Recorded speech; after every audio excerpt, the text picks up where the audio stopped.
Hello, welcome to Northeast PSC. Welcome to today's discussion. आज हम लोग Indo Pacific Economic Framework for prosperity that is IPEF के बारे में बात करेंगे.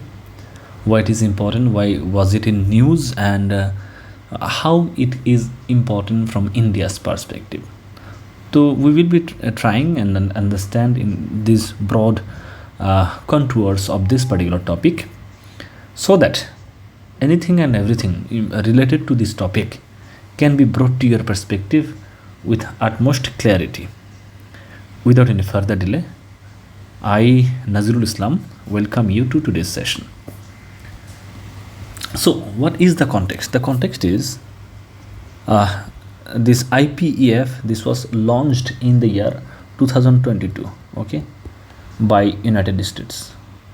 So it had countries like Australia, Brunei Darussalam, Fiji, India, Indonesia, Japan, Republic of Korea, Malaysia, New Zealand, Philippines, Singapore, Thailand, Vietnam. All these countries are part of this IPEF, that is Indo-Pacific Economic Framework for Prosperity. तो मोटे मोटे शब्दों में अगर हम बात करें कि इंडो पैसिफिक IPEF का मतलब क्या हो सकता है, आप मान लीजिए कि जो आपका ये आप मान लीजिए नॉर्थ अमेरिका है, ठीक है, ये आपका साउथ अमेरिका के हैं, ये पूरा आपका पैसिफिक ओशन है. इसके बाजू में यहाँ पर आपको एशिया मिलेगा, यहाँ पर आपको south east Asian countries, Australia ऐसा मिलेगा. ये आपका पैसिफिक हो गया. तो ये जो आपका ग्रुपिंग है, इसका मेन मकसद है कि इस पूरे रीजन में क्या करना है आपको, इस पूरे रीजन में इकोनॉमिक एक्टिविटीज़ को बढ़ाना है. ठीक है, इकोनॉमिक एक्टिविटीज़ को बढ़ाना है इस पूरे रीजन में. तो ये कोशिश है, ये पूरे मोटे मोटे तौर से आप इसको समझ सकते हैं इस पर्टिकुलर लाइन से कि Indo Pacific Economic Framework for prosperity क्या होता है. तो इसका तीसरा मीटिंग अभी नवंबर में हुआ था. कहाँ पर हुआ था? आपका US में हुआ था, सैन फ्रांसिस्को में. तो डिस्कशन आपका क्या होता है, इसका मोटे मोटे तौर पे 4 पिलर है, उसका हम लोग देखेंगे. 4 पिलर्स आर देयर. ठीक है, 4 पिलर्स आर देयर. तो पहले मीटिंग में जैसे पहले पिलर के बारे में बात हुई, सेकेंड मीटिंग में आपका सेकेंड पिलर के बारे में बात हुई थी. अभी थर्ड पिलर में, थर्ड और फोर्थ जो आपका पिलर है, मतलब थर्ड मीटिंग में ये 2 पिलर के बारे में बात हुई. तो पहला ये हम लोग अभी आगे जाके देखेंगे क्या है, कॉन्टेक्स्ट को समझने की कोशिश कर रहे हैं. तो IPEF agreement related to supply chain resilience, ठीक है, it was negotiated under pillar 2. तो जो पिलर 2 है, पिलर 2 के तहत एक आपका एक एग्रीमेंट साइन किया जिसका नाम है IPEF agreement related to supply chain resilience. कि किसी भी सूरत में कभी भी हमारा सिचुएशन कैसा भी हो, ठीक है, हमें जो इकोनॉमिक एक्टिविटीज़ हैं उसको सप्लाई चेन जो मैकेनिज़्म है उसको हमें कंटिन्यू रखना है. सप्लाई चेन जो मैकेनिज़्म है उसको हमें डिस्टर्ब नहीं होने देना है. ठीक है, तो ये एक एग्रीमेंट साइन किया गया था. Agreement calls for the creation of the IPEF supply chain council. There should be a council who maintains और हु एंश्योर्स कि जो हमारे गुड्स एंड सर्विसेज की जो आपका सप्लाई हैं या फिर जो आपका आदान प्रदान है, ठीक है, इंपोर्ट एक्सपोर्ट जो है, इसके बीच में किसी भी तरीके की रुकावट ना आए, उसको देखने के लिए एक सप्लाई चेन काउंसिल होना चाहिए. ठीक है.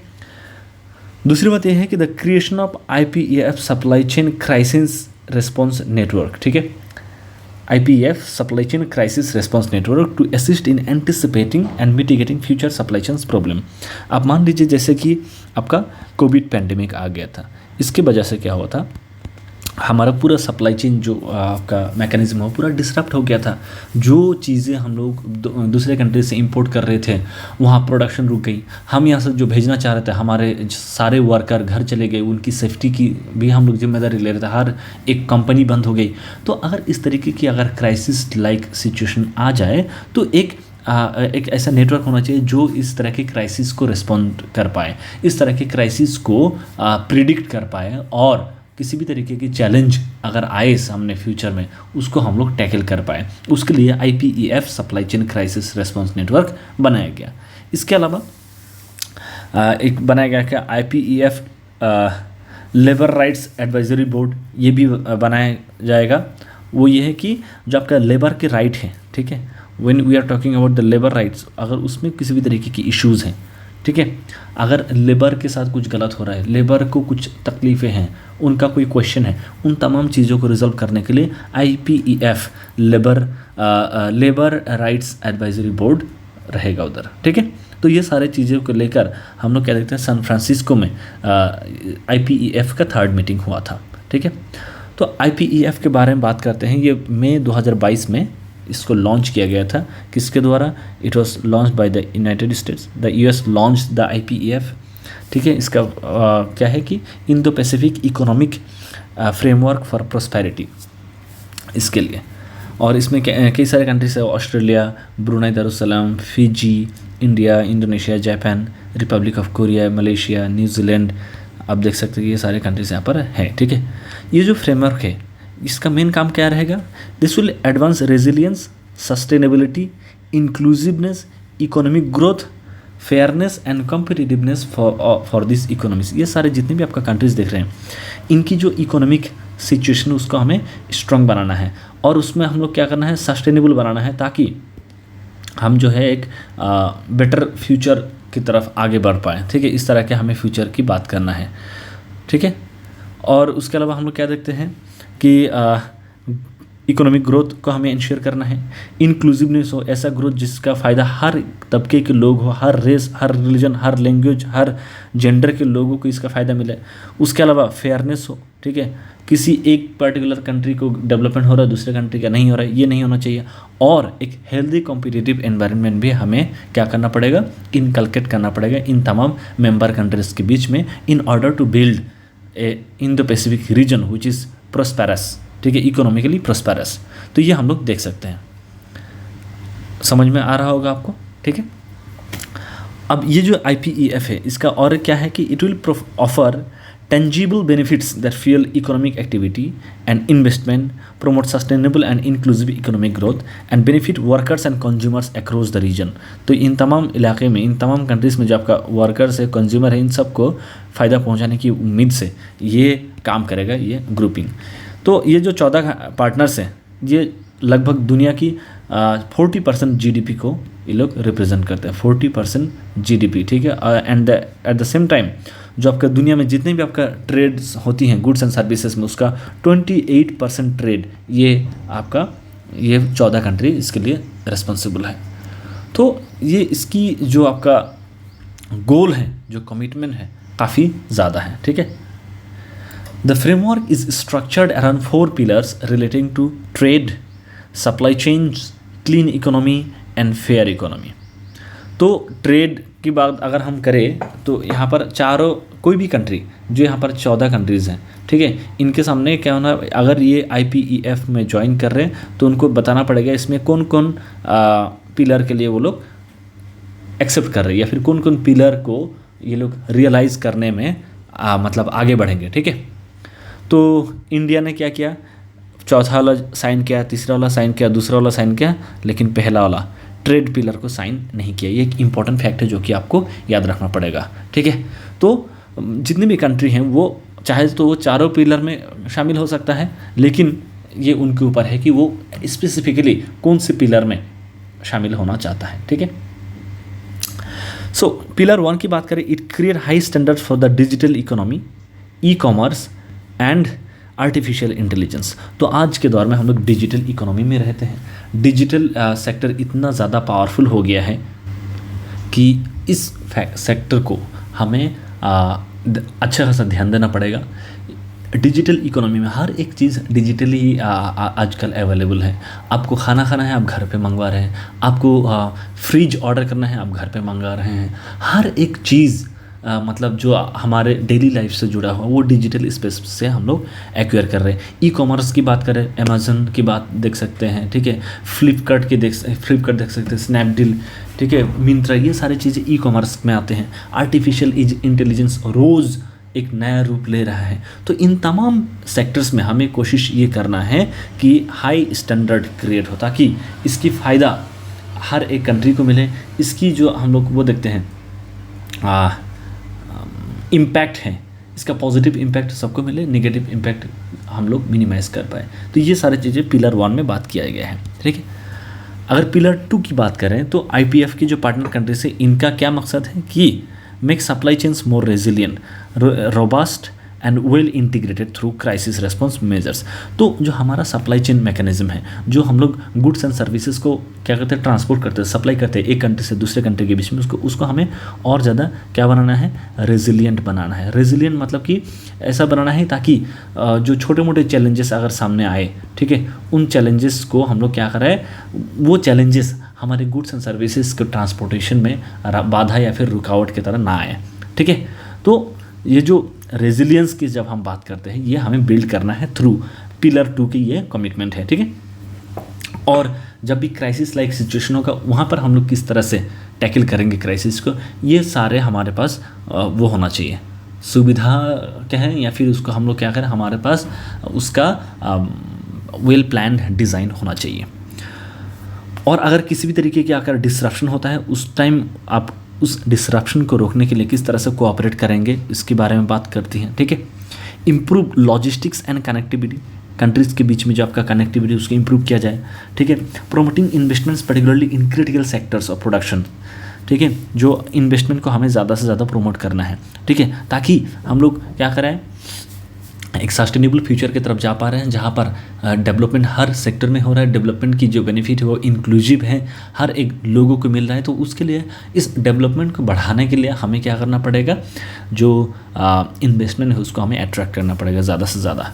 And workers role enhancement through requisite upskilling and reskilling and increasing comparability of skills credential frameworks across IPEF। तो हमारा जो वर्कर्स हैं, जो वर्कर इन तमाम आपका इंडस्ट्रीज़ में, ठीक है, शामिल हैं, उन लोगों की जो रोल है उसको हमें बढ़ाना है, उनका स्किल जो है, एक स्किल सेट जो है उसको हमें इम्प्रूव करने की कोशिश करना है, और जो आपका उनका स्किल है इसको हमें कंपेरेटिवली और बेहतर बनाने की कोशिश करते रहना चाहिए, ठीक है।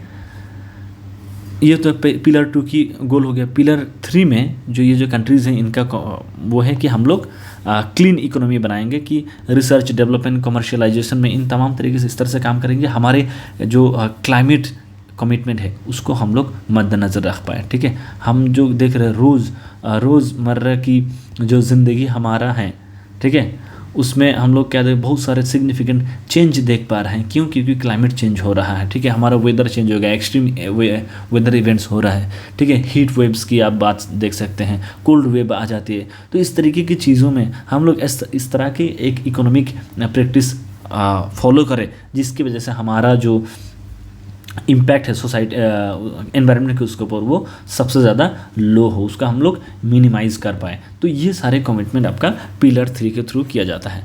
पिलर 4 की क्या बात करें, फेयर इकोनॉमी। तो ये लोग बोलते हैं कि we aim to strengthen implementation of effective anti corruption and tax measures to boost commerce, trade and investment among IPEF countries. तो कॉमर्स है, इन्वेस्टमेंट है, ट्रेड है, इन तमाम चीज़ों का हमें क्या करना है, बूस्ट करना है, इसको हमें स्ट्रॉन्ग बनाना है, ताकि जो IPEF इकोनॉमी है ये बहुत ज़्यादा स्ट्रॉन्ग हो पाए, और करप्शन से जुड़ा हुआ जितने भी सारे आपका लूप होल्स है उसको हम लोग टैकल कर पाए, ठीक है। देखिए यहाँ पर आप कुछ कंट्रीज़ के IPEF कंट्रीज़ की अगर हम बात करें, ये जो ग्रीन बॉक्स में है ये सारे कंट्री IPEF में हैं। अब इसमें कुछ कुछ कंट्री और भी दूसरे ग्रुपिंग का हिस्सा बनते हैं, ठीक है। वो क्या क्या है,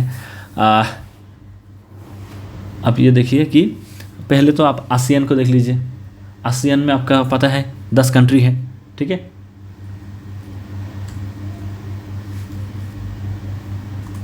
तो उसमें क्या क्या कंट्री है, तो Myanmar, Cambodia, Laos, Singapore, Vietnam, Malaysia, Brunei, Thailand, Philippines, Indonesia, ये सारे कंट्री आपका आता है उसमें आसियान में। अब आसियान के 4 कंट्री हैं जिसको हम लोग देखते हैं कि सिंगापुर, वियतनाम, मलेशिया, ब्रुनाई, और ये जो 4 कंट्रीज़ हैं ये CPTPP का भी पार्ट है, comprehensive and progressive agreement for Trans Pacific partnership, ठीक है। बड़ा लंबा सा इसका वो है, फुल फॉर्म है, बट इसको comprehensive and progressive agreement for Trans Pacific partnership जो है इसके अंदर आते हैं ये सारे कंट्रीज़ आपका 1 2 3 4 5 6 7 8 9 10 11, ठीक है। ये 11 कंट्रीज़ में जो है 11 कंट्रीज़ में हम लोग क्या देखते हैं, 4 कंट्री आता है आसियान का। तो ये मतलब बहुत सारे कंट्री ऐसे हैं जो कॉमन है, ठीक है। तो ये जो चारों कंट्रीज़ हैं ये IPEF का भी पार्ट है, आसियान का भी पार्ट है, CPTPP का भी पार्ट है, ठीक है। तो ये आपको देखना चाहिए। ये हम लोग IISS.org से लिए हैं, तो ये सारे आप एक बार देख के याद रख सकते हैं, ठीक है। और ये सारे कंट्री जो हैं Ecuador, Taiwan kingdom, United Kingdom, China, इन लोगों ने अप्लाई किया है CPTPP के पार्ट बनने के लिए, ठीक है। तो चलिए आगे बढ़ते हैं। सिग्निफिकेंस क्या है IPEF की अगर हम बात करें तो सबसे बड़ी बात है कि नो ट्रेड कैरोट्स, मतलब कि ट्रेड को आपका स्मूथ बनाने की कोशिश किया जा रहा है। तो किसी भी तरीके के हमारे सामने रोड ब्लॉक नहीं है, या फिर रोड ब्लॉक को हटाने की कोशिश किया जा रहा है कि इन तमाम मेंबर कंट्रीज़ के बीच में जो आपका ट्रेड है वो बहुत ज़्यादा स्मूथ बनाया जाए, वो बहुत ज़्यादा आपका मतलब फ्रेंडली नेचर के हो, ईज़ ऑफ डूइंग बिजनेस ज़्यादा से ज़्यादा किया जाए, ठीक है।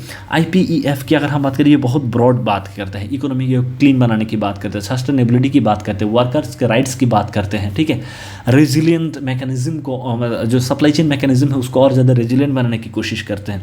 तो ये बहुत ही सिग्निफिकेंट स्टेप्स जो IPEF के द्वारा बताया जा रहा है। उसके अलावा denser networks of the like minded, सारे कंट्रीज़ जो आप देख सकते हैं, ठीक है। ये सारे कंट्रीज़ आपका ज़्यादा से ज़्यादा like minded countries, specially US, India, ठीक है। उसके अलावा साउथ कोरिया, जापान, ऑस्ट्रेलिया, ये सारे कंट्री बहुत ज़्यादा क्लोज रिलेशनशिप में है आज के डेट में। रिसेंटली आप देखते हैं क्वाड आप देखे होंगे, क्वाड्रिलेटरल डायलॉग की अगर हम बात करें तो क्वाड में 4 ऐसे कंट्री हैं, US, Australia, Japan and US हो गया और इंडिया हो गया। US, इंडिया, ऑस्ट्रेलिया, जापान, ये चारों कंट्री क्वाड का भी पार्ट है और यही कंट्री आपका IPEF में भी है। तो लाइक माइंडेड कंट्रीज हम लोग क्या देखते हैं वो साथ आए हैं, तो इसकी एक बहुत ज़्यादा पॉजिटिव बेनिफिट हमें देखने के लिए मिल सकता है। It is an executive agreement, तो ये कोई ट्रेड डील टाइप नहीं है, ठीक है। तो ट्रेड डील नहीं है, तो अगर हम देखते हैं कि ये जो अगर आप US की तरफ से बात करें, US के गवर्नमेंट की जो आपका कांग्रेस है, ठीक है, जो अपर हाउस लोअर हाउस मिला के जो उनको कांग्रेस बोलते हैं, जैसे हम लोग इंडिया में पार्लियामेंट बोलते हैं, तो कांग्रेस की अप्रूवल की ज़रूरत नहीं है बार बार। तो ये एक एग्जीक्यूटिव एग्रीमेंट है, ना कि कोई डील है, तो ये एक अच्छा बात है। वर्कर्स को एक बहुत ज़्यादा महत्व दिया गया है इस एग्रीमेंट के दौरान। उसके अलावा IPEF का बहुत बड़ा मार्केट साइज़ है, जैसा हमने बताया पूरी दुनिया भर में जितना आपका वो होता है ट्रेड होता है, उसका 28% ट्रेड IPEF के मेंबर कंट्रीज़ के बीच में होगा। आप देख सकते हैं IPEF की अगर हम मेंबर कंट्रीज़ की बात करें, एक्सपोर्ट करते हैं इतना $385 बिलियन की एक्सपोर्ट करते हैं और $592 बिलियन का इंपोर्ट करते हैं, ठीक है।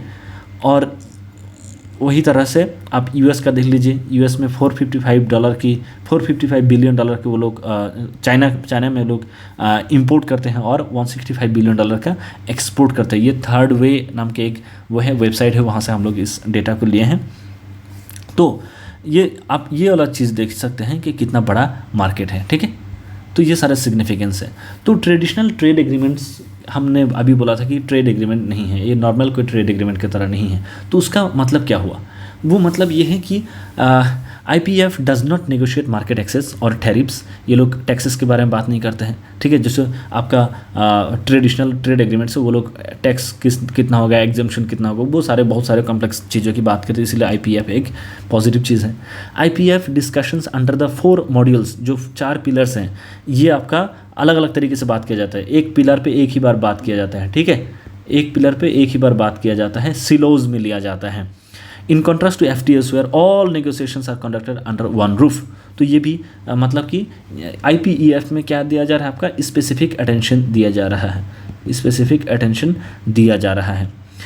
IPEF's primary objective is to enhance regulatory coherence among its member countries. तो रेगुलेटरी मैकेनिज्म जो है उसको ऐसा बनाना है कि ताकि मेंबर कंट्रीज़ के बीच में जो आपका रोड ब्लॉक्स है, जो चैलेंजेस है, उसको हम लोग मिनिमाइज़ कर पाए, ठीक है।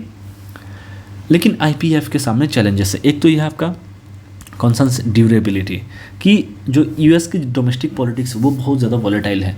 US की डोमेस्टिक पॉलिटिक्स बहुत ही चेंज हो रहा है। जो बाइडेन के एडमिनिस्ट्रेशन के सामने बहुत सारे चैलेंजेस हैं, लोग उनसे खुश नहीं हैं जिस तरह से वो इज़राइल गाज़ा वार को हैंडल किए हैं, जिस तरह से उन्होंने वो उसको हैंडल किया है यूक्रेन रशिया वार को। तो बाइडेन एडमिनिस्ट्रेशन के प्रति लोगों की हमदर्दी नहीं है, ठीक है। तो US की डोमेस्टिक पॉलिटिक्स की वजह से चैलेंजेस हो सकता है, ठीक है। हाँ, पिछले बार आप देखते होंगे कि एक था आपका ट्रांस पैसिफिक पार्टनरशिप था जिसका मेंबर यूएस था, लेकिन डोनाल्ड ट्रंप आते ही इस टीपीपी से वो हट गए। फिर डीकपलिंग चाइना इज़ डिफ़िकल्ट। आप चाइना को पूरी तरह से आप हटा नहीं सकते, क्योंकि देखिए चाइना का मार्केट कितना बड़ा है, ठीक है। आप चाइना को अगर पूरी तरह से हटा देंगे फिगर से, तो फिर आप बहुत बड़ा एक मार्केट को आप क्या कर पा रहे हैं, आप इवेड कर रहे हैं, जिसकी बेनिफिट आपको नहीं मिलेगी, ठीक है। उसके अलावा कॉन्सर्न्स ऑन रेसिप्रोसिटी, IPEF जो है, it does not provide market access and it is difficult to secure substantial commitments from members. अगर आप मार्केट एक्सेस इजीली नहीं अवेलेबल करवाएंगे तो जो मेंबर कंट्रीज़ को जो सारे फ़ायदा गिनवाने की कोशिश कर रहे हैं वो फ़ायदा मिलेगा नहीं, ठीक है। तो ये सारे चीज़ें आप देख सकते हैं। इसके अलावा वेंचरिंग इनटू सेंसिटिव एरियाज, कुछ ऐसे चीज़ों की अगर आप बात करें, digital economy, clean energy, labour and environmental standards, तो ये सारे सुनने के लिए बड़ा अच्छा लगता है कि लेबर के राइट्स के लिए बात कर रहे हैं, डिजिटल इकोनॉमी को क्या बहुत अच्छा बनाने की कोशिश कर रहे हैं। तो ये सुनने में तो अच्छा लगता है, मगर हम क्या देखते हैं कि इससे इसको अचीव करना बड़ा मुश्किल हो सकता है आने वाले वक्त में। लैक ऑफ बाइंडिंग कमिटमेंट्स, ये सारे जो आपका ये जो IPEF है, ये जो फ्रेमवर्क है, ये सबके डिस्क्रेशन के ऊपर है। तो मतलब कोई फॉलो कर रहा है नहीं कर रहा है, उसको अकाउंटेबल ठहराने के लिए कुछ भी मैकेनिज्म हमारे पास नहीं है। So that is another challenge, ठीक है, कि आप यहाँ पर क्या कर रहे हैं, कोई बाइंडिंग कमिटमेंट नहीं रखे हैं, तो इसकी सीरियसनेस भी कम ही रहेगी। सारे कंट्रीज सीरियसली लेंगे नहीं लेंगे वो अलग एक चैलेंज हो सकता है। तो हम लोग कर क्या सकते हैं, how can we make it more fruitful, more meaningful this framework. तो इसमें और क्या क्या बदलाव लाया जा सकता है। IPEF की जो मेंबरशिप है उसको आप और बढ़ाएं, अभी अगर 14 है तो इसको और बढ़ाने की कोशिश किया जाए, ठीक है। और जो आपका रीजनल नेशनल्स उसको आप इन्वाइट करें पार्टिसिपेट करने के लिए। An impartial stance towards China को हमेशा विलेन की तरह देखेंगे तो नुकसान होगा, क्योंकि चाइना आज के डेट में बहुत बड़ा इकोनॉमी, मोर देन $20 ट्रिलियन की उनका इकोनॉमी है। तो वहाँ पर आपका अच्छा इफेक्टिव बहुत बड़ा एक लेबर मार्केट है, ठीक है। वहाँ पर बहुत बड़ा एक overall market for your goods and services. तो आप उसको पूरा एक विलेन बना के अगर आप उनको साइडलाइन कर देंगे तो उसको आपको बाद में जाके बैकफायर हो सकता है। और IPEF की जो क्रेडिबिलिटी है उसको हमें बढ़ाने की कोशिश करना चाहिए, ठीक है, to make IPEF a respectable substitute that offers real advantage for investment and economic activity. तो इन्वेस्टमेंट के जो अगर कोई भी इन्वेस्टमेंट करना चाह रहे हैं आपके वहाँ पर, तो उसका क्या फ़ायदा आप पहुँचाने की कोशिश कर रहे हैं, तो वो सारी चीज़ें आप लोगों तक पहुँचाने की कोशिश करें। इनकरेज पार्टिसिपेशन, तो IPEF में अगर लोग जैसे ज्वाइन करेंगे, ठीक है, provide incentives to those that have already ratified CPTPP on RCEP, ठीक है। जो दूसरी ग्रुपिंग का पार्ट है उस तरह के लोगों को भी आप क्या करें, इनकरेज करें कि आप हमारे IPEF में भी शामिल हो सकते हैं, कोई एक्सक्लूसिव बॉडी नहीं है। Verify the binding rules, make sure the agreements reached are legally binding and take into account the worries of all parties involve. तो जो सारे आपने एग्रीमेंट बनाए हैं उन तमाम एग्रीमेंट्स को आप क्या करें, थोड़ा स्ट्रिंजेंट बनाएं ताकि लोग उसको सीरियसली लें, ताकि लोग उसको फॉलो करने की कोशिश करें और उसका फ़ायदा सबको पहुंचाया जाए। जैसे बोलते हैं नहीं, राहुल गांधी बोलते हैं कि मज़ा आया और ये मज़ा में हम सबको पहुंचाना चाहते हैं। जस्ट लाइक दैट जो IPEF है उसकी जो आपका बेनिफिट है उसको आपको ज़्यादा से ज़्यादा लोगों तक पहुंचाने की कोशिश करना चाहिए। सो ये सारी चीज़ें हम लोग IPEF के थ्रू समझने की कोशिश किए। I hope I was successful in bringing to your notice the most important parameters of this particular topic. If you have any question or doubt, please let me know in the comment box. I will be personally responding to those queries. That shall be all for today. Thank you so much. See you in the next video.